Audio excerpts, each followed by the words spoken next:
हाल ही में एक सर्वे में लोगों से यह पूछा गया कि अगर उन्हें सुबह उठते ही बर्गर और दलिये में से एक चीज खानी हो तो वो बर्गर को चुनेंगे या दलिया चुनेंगे। इस पर 93% लोगों ने कहा कि वो बर्गर खाना पसंद करेंगे, दलिया नहीं खाएंगे, फिर चाहे इससे उनका कोलेस्ट्रॉल या उनका वजन बढ़ ही क्यों ना जाए। वॉल्यूम यानी मात्रा के मामले में भारत में anti diabetic, high blood pressure और एंटासिड की दवाइयों की सबसे ज्यादा खपत होती है। यानी इन दवाइयों का भारत पूरी दुनिया में सबसे बड़ा बाजार है। और भारत में जिन बीमारियों को पहले अमीरों की बीमारियां कहा जाता था, वो सारी बीमारियां अब आम लोगों को हो रही हैं, गरीब लोगों को हो रही हैं। इससे भी ज्यादा खतरनाक बात यह है कि जो लोग एंटासिड की दवाइयां खाते हैं वो जरूरत होने पर भी डॉक्टर से कभी इसकी सलाह लेते ही नहीं, और बिना डॉक्टर से सलाह लिए ही एक दूसरे से बात करके या गूगल पर सर्च करके ये गैस की दवाई ले लेते हैं और किसी भी केमिस्ट के पास जाते हैं, मेडिकल स्टोर पर जाते हैं और इस दवाई को खरीद लाते हैं। और यहां बात सिर्फ शहरी इलाकों की नहीं है,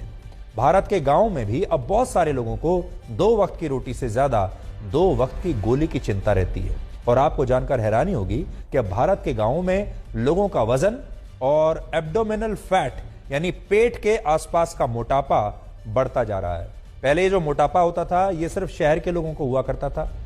अमीर लोगों को हुआ करता था।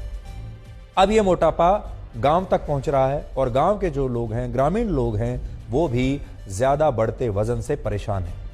आज हमारे देश में अगर लोगों को नाचते गाते अचानक हार्ट अटैक आ रहा है तो इसकी सबसे बड़ी वजह यही मोटापा है, यही डायबिटीज है, यही हाई ब्लड प्रेशर है और यही लाइफस्टाइल डिजीजेज है, लाइफस्टाइल से जुड़ी बीमारियां हैं। क्योंकि अब लोगों का लाइफस्टाइल बिल्कुल बदल चुका है। जो लोगों की लाइफ की दुश्मन बन गई हैं और जो लोग ये सोचते हैं कि एसिडिटी होने पर एंटासिड की गोलियां खाने से उन्हें कोई नुकसान नहीं होगा, तो उन लोगों को आज हम ये बताना चाहते हैं कि इन दवाइयों की लत कैंसर की भी एक बहुत बड़ी वजह बन सकती है। भारत का एक बहुत बड़ा मेडिकल इंस्टीट्यूट कहता है कि लंबे समय तक एंटी एसिड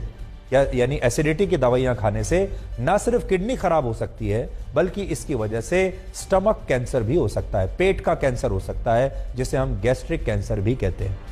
पेट में ज्यादा एसिड बनने की वजह है फास्ट फूड और जंक फूड, यानी खराब क्वालिटी का खाना अगर आप खाते हैं, तला भुना खाते हैं, जंक फूड खाते हैं, फास्ट फूड खाते हैं। लेकिन लोग तली भुनी चीजों से तो परहेज नहीं करते, लेकिन इससे होने वाली तकलीफों को कुछ समय के लिए दूर करने के लिए एंटी एसिड दवाइयों को समाधान मान लेते हैं, जबकि ये बहुत खतरनाक है। और आज आप खुद सोचिए कि जिस देश के बहुत सारे लोग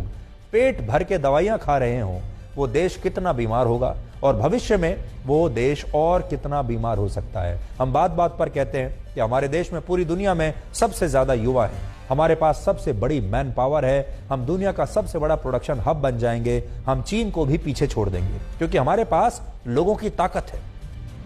लेकिन अगर वो लोग काम करने के काबिल ही नहीं रहेंगे, अगर भारत की ज्यादातर जनसंख्या सिर्फ पेट में गैस लेकर ही घूमती रहेगी, तो फिर